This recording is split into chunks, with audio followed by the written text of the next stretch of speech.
So we are going to build a content extractor. And here's our pipeline, and we named the pipeline Ghost because it stands for genre-oriented content extraction. Genre-oriented content extraction, Ghost. Firstly, we have a web page, or we can say an URL, and we extract the HTML document of that website, and at the same time, we also render the image of the website, or we can say screenshot the website, and we have image. Okay, secondly, we use the CNN-based model to predict the genre of the website.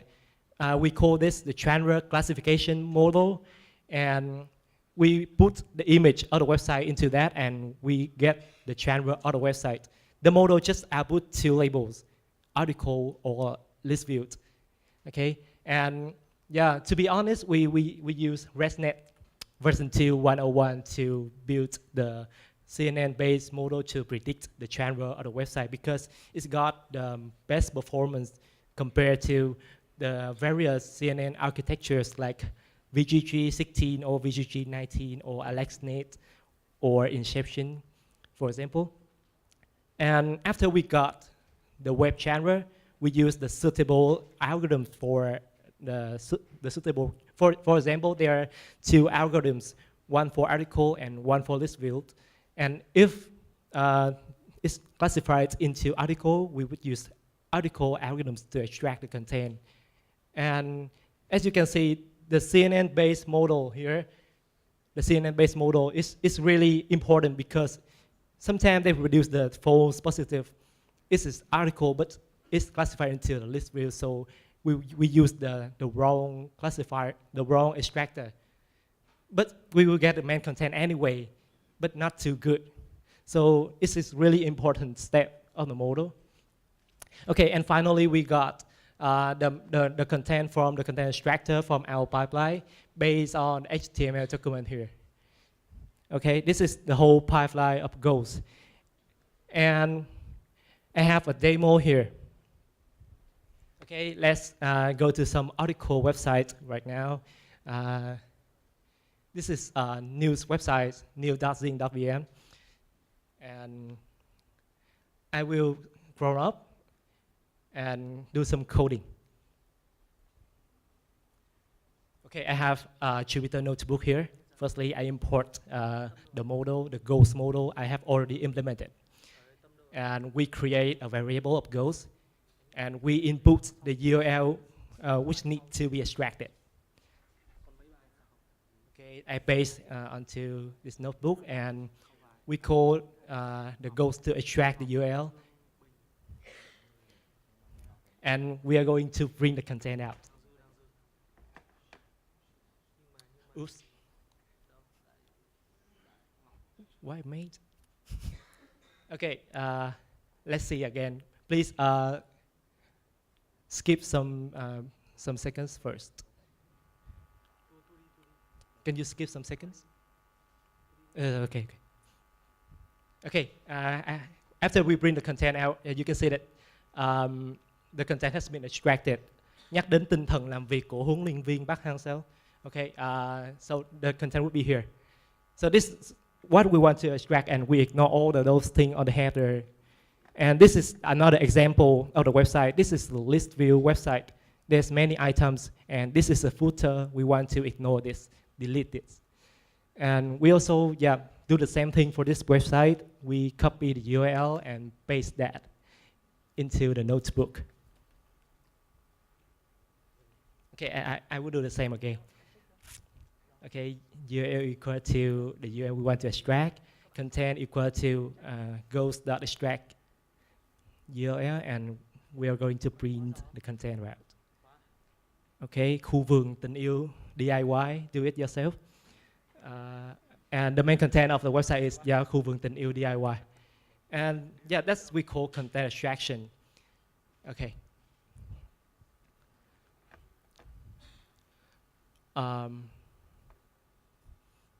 Okay, this is the evaluation of our model. As you can see on the slide, we compare three different approaches. The first is default. The default here is we extract all the things on the website. The next one is polar bive. Polar bive is the previous method which used to extract the content of the website and our goals. And we compare those things based on F1 score and cosine similarity, which are computed based on the vector of the back of work of the goal corpus and the extracted corpus. And goals got the most impressive results here. Okay, and somebody told me that this is easy. Everybody can do that. Extracting content on the website is easy. But to extract things without noise is really hard. As you can see in the demo, it's not as fancy like invisible mouse of Professor Trick Chung or some speaker of Oli, but having a data set to train is really important foundation.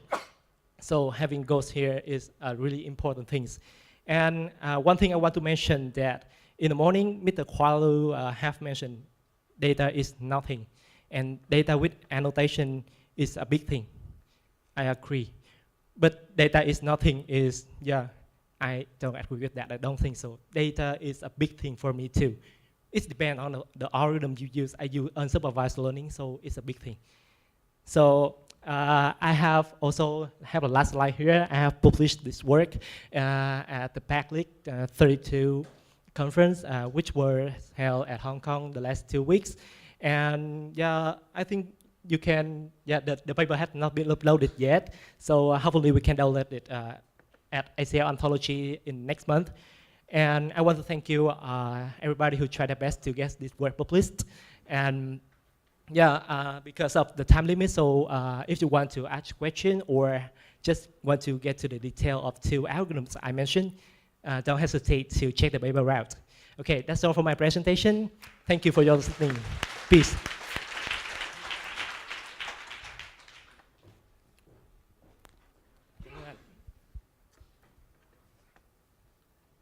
Dancing up. Yeah. So I see a lot of sleepy faces, right? So please, I need more smile. Yeah. So I give a signal from this side to this side, and you guys will smile. Okay? Okay. Yeah. Smile, smile, smile, smile. Okay. Yep. So my name is Ngọc. I'm from VIETAI Hà Nội teaching team, and it's a shock and honor to be here to talk about machine learning. And all you guys know that Python is a major language for doing machine learning. But I'm here today to persuade you that JavaScript is also one of the good candidates for implementing machine learning, especially in browsers. So why do we need machine learning in browsers? First and foremost, browsers are highly interactive and users are going to be engaged with the web applications. And next, browsers have access directly to the sensors, such as a microphone or camera. And the most obvious benefit gained from this thing is data. The data which are collected from sensors always stay on the client. And you can do the machine learning without having internet access. It's pretty cool, right? And the excellent example would be a TensorFlow playground. You can see that. We use a small neural network in browser to classify the green and blue values. Yeah. And so what technology used to make this thing? Surely it is a TensorFlow JS. JS is for JavaScript. And TensorFlow JS came from DeepLearn.js. DeepLearn.js was a framework which was designed for taking advantages of WebGL in browser for making some complex calculation in machine learning. Yeah. And it was released from the 2017. Okay. And with TensorFlow JS, I'm going to list some models we can do with this thing. First, we can alter a new model in browsers. Next, we can import pre-trained models for inference. And the last thing we can do is retrain all imported models. Yeah. And the first problem is pretty easy, right? We need to find a curve to approximate all the data here. And with few lines of code in browser, we can generate a model to, and you can see the curve tries to fit all the given data. You can see that after a few of epochs. Yeah. And all you guys know that JavaScript is a single thread language, and in order to avoid blocking main thread when training, TensorFlow provides an API which is able to transform synchronous task to asynchronous task. It's pretty cool, and you can see the API is here. Next problem. Yeah, you can see that this on browser. You can see I use a convolution network to create a model to classify the disease. Yeah. And so the model is able to tell us what number it is. Yeah, you can see. Yeah, and with a few lines of code, like we initialize a sequence network, you add a convolution layer, you stack a maximum layer on top of it, and finally with a dense layer with 10 classes. Yeah, and we can see all the things I have done worked entirely in the browsers, from extracting data to training. It's awesome. So you can see this indicates the progress of training in browsers. Yeah. And the accuracy is totally not bad, right? Yeah. And the last thing I want to do, I have a hope to translate a sentence like I like VIETAI to tick VIETAI, and I will use a 6-to-6 model, and in that case I will convert the Keras pre-trained model to TensorFlow model and serve this model as an API to the client, and the client will prepare code for inference, and you guys can see the video here. Yeah, you can see I loaded the model from the API only one time. Yeah, and now it's able to predict hello to chào bạn, and let me dream. Can you see that? Yeah, and the last thing I want to translate is tôi thích VIETAI in Vietnamese. And how about you? Do you thích VIETAI? Yeah, please give smile if you like VIETAI. Okay, thank you.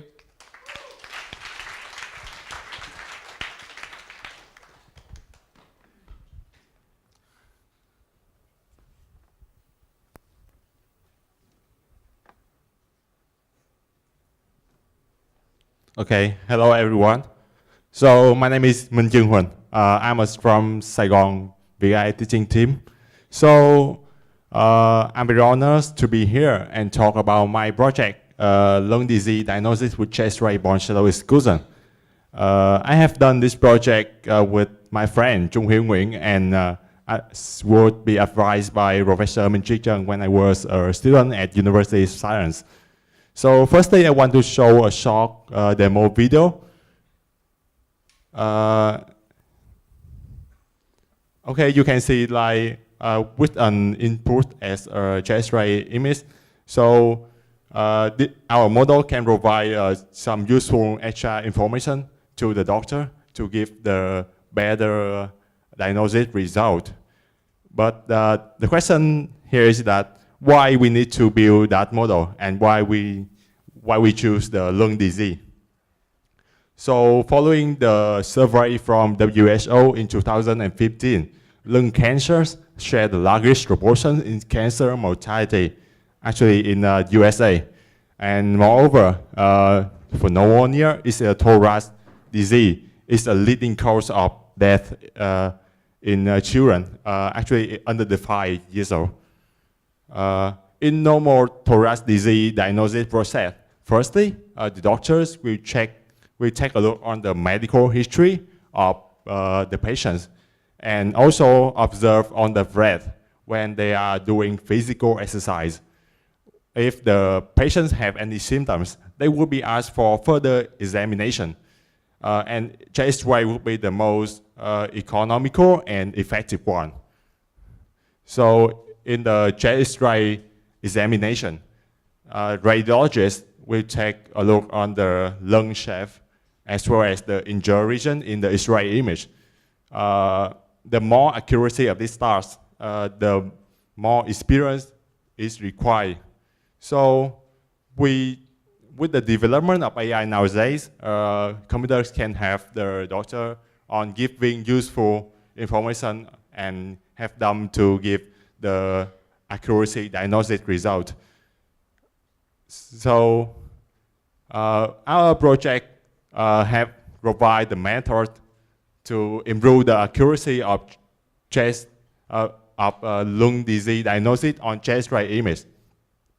In normal chest X-ray image, so the injury region would be often hidden by the bone shadow.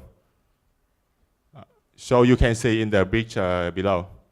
So we apply some technique to remove or exclude the bone shadow from the X-ray image. But it raises to another question, like what if the key feature, actually the injury region in the X-ray image would be removed?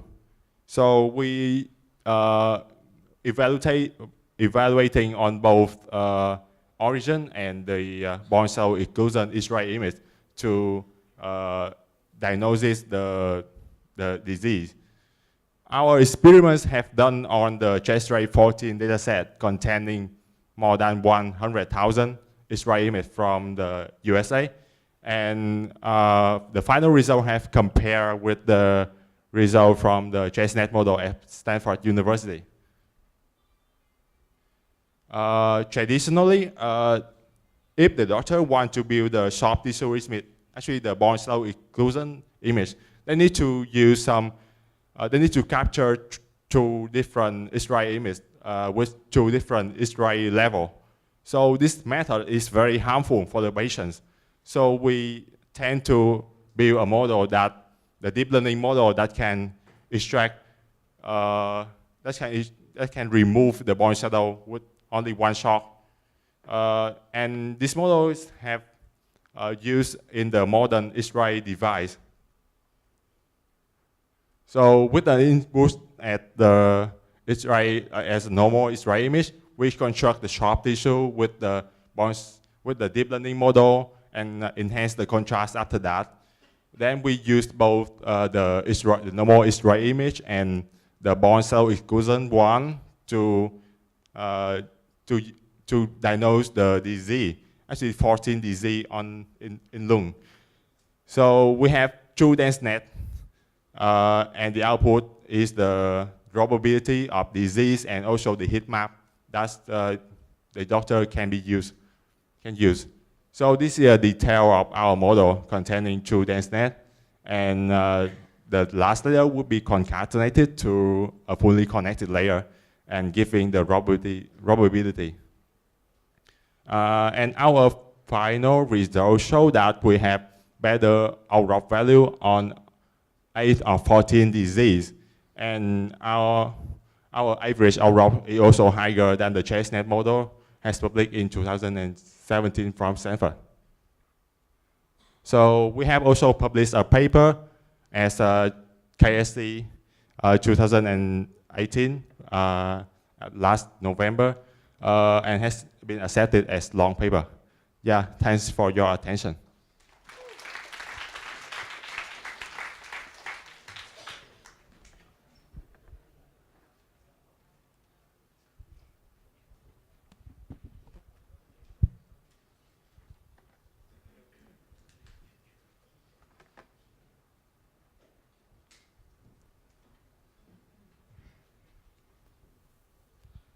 Hello everyone.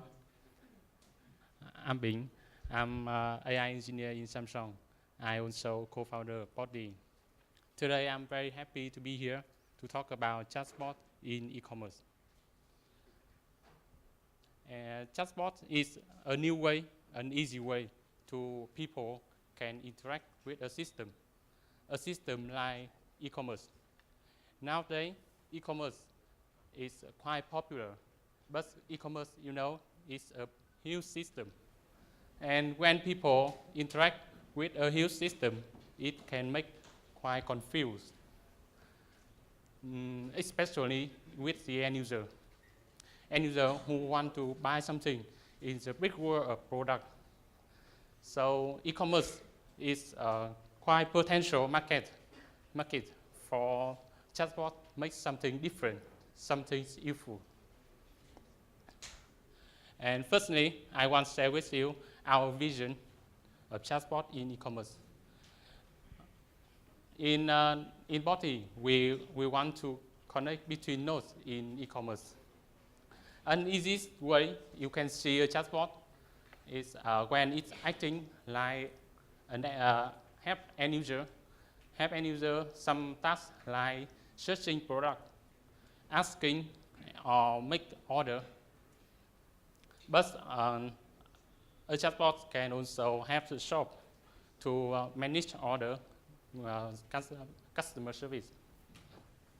A chatbot also have to connect to shipper, payment, and warehouse. In the next slide, I want to talk with you about what's inside a chatbot. Here an example.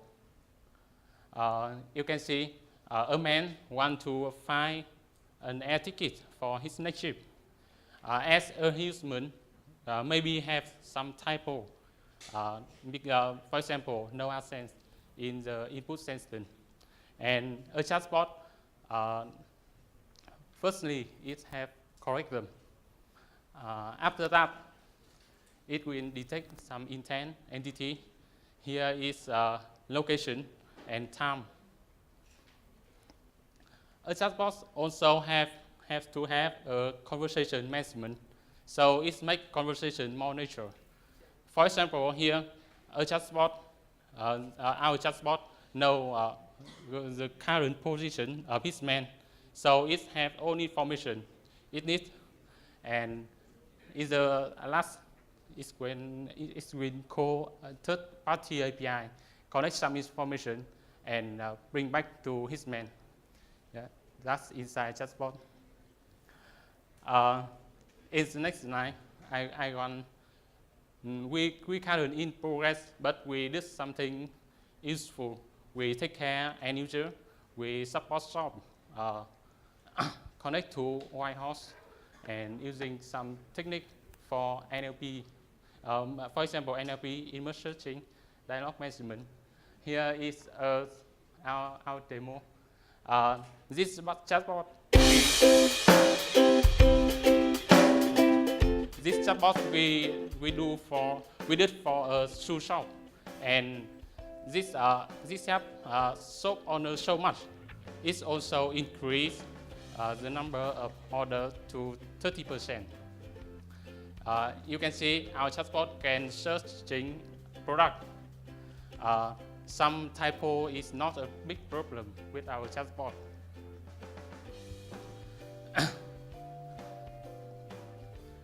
It will make it will help end user searching product, makes the order.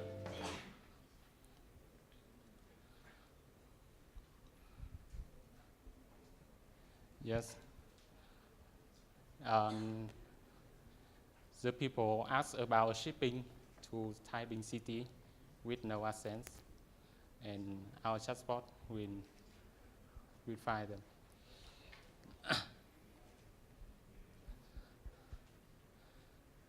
We use a lot of NLP technique, not just clickbot.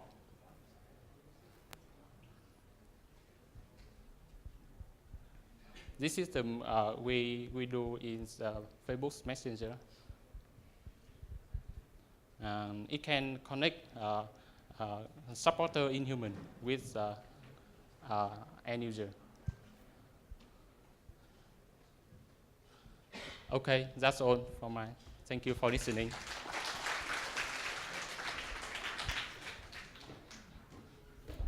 Thank you, Bing. I guess most of you are very sleepy. So in the case if you want to sleep, sleep.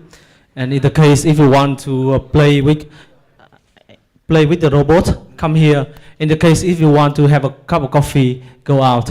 So this is a tea break now. So we're gonna come back in 50 minutes. Okay, thank you. Sau, lên setup.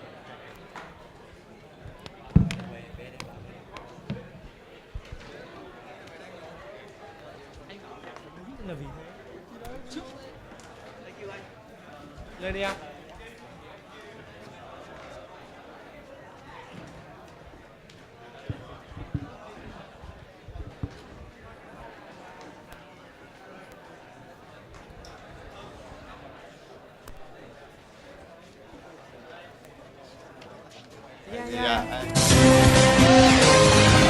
Hello.